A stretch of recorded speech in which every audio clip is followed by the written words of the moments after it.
Viewers, আমরা অনেক সময় বিভিন্ন প্রয়োজনে আমাদের জিমেইল দিয়ে বিভিন্ন ওয়েবসাইট বা বিভিন্ন অ্যাপ্লিকেশন লগ ইন করে থাকি। তো এই লগ ইন করার কারণে অনেক সময় আপনার গুগল ড্রাইভের অ্যাক্সেস কিন্তু এই অ্যাপস বা ওয়েবসাইটগুলো কিন্তু নিয়ে থাকে বা আমাদেরকে দেওয়া লাগে। অর্থাৎ আমরা যখন অ্যালাউ দিই তখন কিন্তু এই অ্যাক্সেসটা নিয়ে নেয়। তো আপনার গুগল ড্রাইভের অ্যাক্সেস তাদের কাছে থাকা মানে হ্যাক হয়ে যাওয়ার সম্ভাবনা অনেক বেশি। সুতরাং আপনি চাইলে এটাকে প্রোটেক্ট করতে পারেন বা সেই সব থার্ড পার্টি যে অ্যাপস বা ওয়েবসাইটগুলো আছে সেগুলো থেকে আপনার অ্যাক্সেস আপনি ডিলিট করে দিতে পারেন। তো আমরা আজকে এই ভিডিওতে দেখব কিভাবে আপনি সেই অ্যাক্সেসগুলো রিমুভ করবেন। চলুন তাহলে শুরু করা যাক। প্রথমে আমরা চলে যাব সেটিংসে যাওয়ার পরে একদম নিচে চলে আসবো। নিচে আসার পরে এখানে দেখতে পাবেন একটু উপরের দিকে উঠলে গুগল বলে একটা অপশান আছে। জাস্ট আপনি গুগলে একটা ক্লিক দেবেন। তো এই গুগলে একটা ক্লিক দিলাম। গুগলে ক্লিক দেওয়ার পরে এইখানে আপনার মেইল থাকতে পারে, বিভিন্ন রকম মেইল আপনি মেইলের আন্ডারে থাকতে পারে।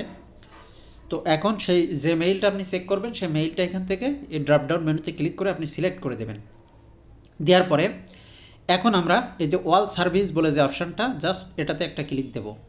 ক্লিক দেওয়ার পরে এখন দেখেন কানেক্টেড অ্যাপস, অর্থাৎ আপনার কতগুলো অ্যাপস কানেক্টেড আছে বা সাইট সেগুলো আমরা দেখব, এর জন্য এখানে ক্লিক দিলাম। তো এটাতে ক্লিক দেওয়ার পরে এখন একটু ওয়েট করলে দেখেন লোড নিয়ে এখানে চলে আসছে। আমাদের হচ্ছে গুগলে দুইটার অ্যাক্সেস আছে দুইটা, ঠিক আছে। তো এখন আমরা এই যে অ্যাক্সেস টু এটাতে জাস্ট একটা ক্লিক করলাম।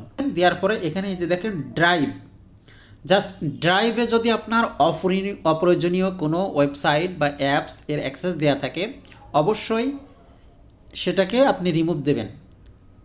তো এখানে জাস্ট আমাদের মেসেঞ্জার আছে, মেসেঞ্জার আমরা রিমুভ দেব না।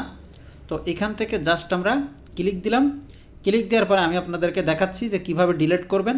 এখান থেকে একটু নিচের দিকে আসলে এখানে দেখেন ডিলিট অল কানেকশন, জাস্ট এটাতে ক্লিক দেবেন। দেওয়ার পরে এই যে কনফার্ম, এই কনফার্ম আপনি যখনই কনফার্মে ক্লিক দেবেন তখন আপনার অ্যাক্সেসগুলো সব চলে যাবে। এখন অপ্রয়োজনীয় যে অ্যাপস, বিভিন্ন রকম গেমস থাকতে পারে, বিভিন্ন রকম ওয়েবসাইট থাকতে পারে, সেগুলো যদি অপ্রয়োজনীয় হয় তাহলে সেটাকে অবশ্যই আপনি কনফার্ম করে আপনি ডিলিট দিয়ে দেবেন।